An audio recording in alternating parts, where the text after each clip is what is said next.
So he's got the old Sergio on. Look, Sergio roll. Got to promote the business, haven't we? Yeah. Oh, I love it, son. Love it, mate. Where is he, that cunt? He's in Dubai, isn't he? Seychelles. Seychelles. Seychelles. He was going to be here and Caked. yeah. Cool. Lads, firstly, congratulations, cracking film. Absolutely loved it. Thank you very much, sir. Thanks, Terry. Terry. Thomas. Terry Thomas for the year. I'm going to get mocked for that, aren't I? Going to get mocked for that. It's got all the hallmarks of a classic Nick Love film. You got the great violence. You mean 1 star? Well, you got classic violence. You got the brilliant soundtrack. But there was a bit of tenderness to this film that I think we hadn't seen in your previous work. Getting a bit older. Is that what it is? Well, is a bit more reflective. No. We're going to be serious. We're going to be serious? Yeah. Tenderness, I like that, actually. It's nice. No, I got told that on Saturday night. It was told by a couple of treacles. It's a love story. Yeah. You know, and I think that was going to surprise a few people. Obviously, there's a nod to, you know, Football Factory in there with the hooligan side of things, but actually it is about a man trying to save his marriage. Yeah. And it's funny. It's funny. You know, we don't want to take it too seriously because it does get a bit heavy sometimes.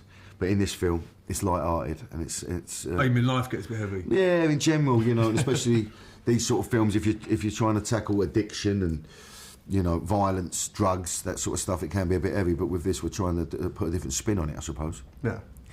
Well, one of the first things I thought when I'd seen it was that's the kind of film that my missus would actually enjoy. Is that feedback that you've had quite a lot? Yeah. We're definitely trying to make something that's inclusive, that doesn't. It's not just for lads, you know. I think we're trying to make a date night movie in its own sort of way, but it's a tricky blend to make something that is, you know, authentic to the core audience, but equally to have something for women in it, and to not make it so laddish that it's going to, at the risk you know that you exclude everybody else, and so it's about trying to get the balance right. There's a very strong woman in this as well. Yeah, well, I was going to say that she holds her own in this sort of masculine environment, and you know, something Nick's not done before in the sense of writing for women, and I think we've nailed it. I think it's so there is something for everyone in that, and that's what we're trying to encourage people getting back in the cinema. You know, working class people watching, you know, a working class film. I also got to be honest, so much stuff I've watched in the last few years is just so fucking beige and so straight down the line that I just had this feeling of I'm bursting to see something, which is always a starting point for me. It's like if I want to see it, then I'm going to think about making it. Yeah.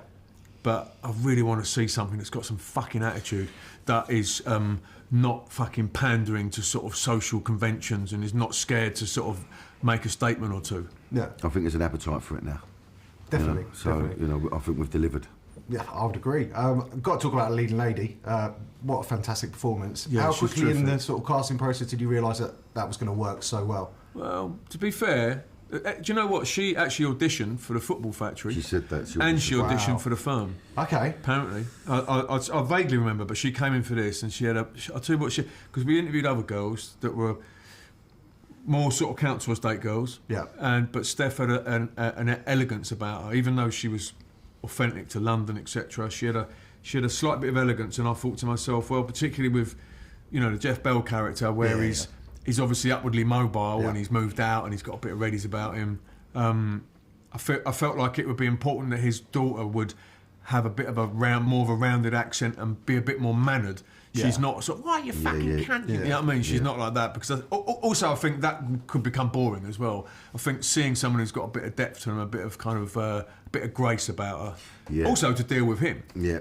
Well, when Nick was raving about her, and obviously, listen, he wrote this for me, so I sit on my throne, and then we bring these girls in, and it's the particular scene, I don't really speak. It was just me sitting there and watching, you know. So they had a very good chemistry from the first time they did a test together. She was powerful. I was just blown away by it, and I was just so excited about working with her. And it's a difficult role, and it's a difficult speech. She didn't drop one. But also, for me, I've got to be honest, it's not the speech so much. It's about the fact that she can deliver those one-liners effortlessly. Yeah. And you know, I can write one-liners for him, like a bit spicy, a bit zingy, and he knows how to deliver them. But other actors, as we've seen before, have come into these films and, you know, one beat off and they sound terrible. And but Steph was very, very good at just sort of...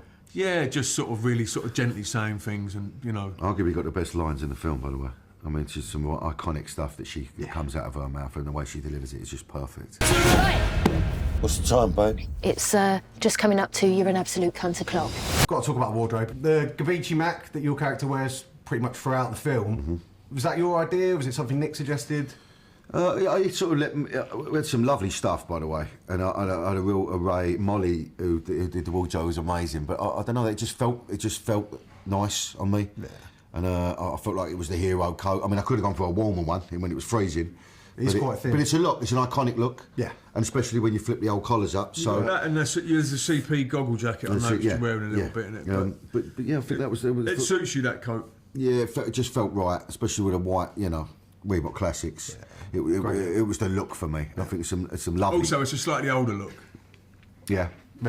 Derby coming through, do you know what I mean? Yeah, nice belly hanging out. That's the other reason he bought it, because he keeps his fucking belly. Well, no, the thing was, it didn't. I could have had a big CP one, which would have hid me Derby, but actually got to embrace it. Well, you celebrate it. It's about Jack and the thing about you is you're still a fucking film star, even with that belly on you. And that Derby and a pair of hairy lils. Yeah. And that's hard to pull off. Jack Nicholson, Danny Dyer, do you want to be? There you go. So Gavici, throw that in the mix. Hopefully, your little lot can earn a few quid out of it. Well, it'll be Neil, won't be me. Yeah. Can't have another Aston Martin. Wicked. Thank you very much, lads. Sweet, mate. Thank you so much. Thanks a lot.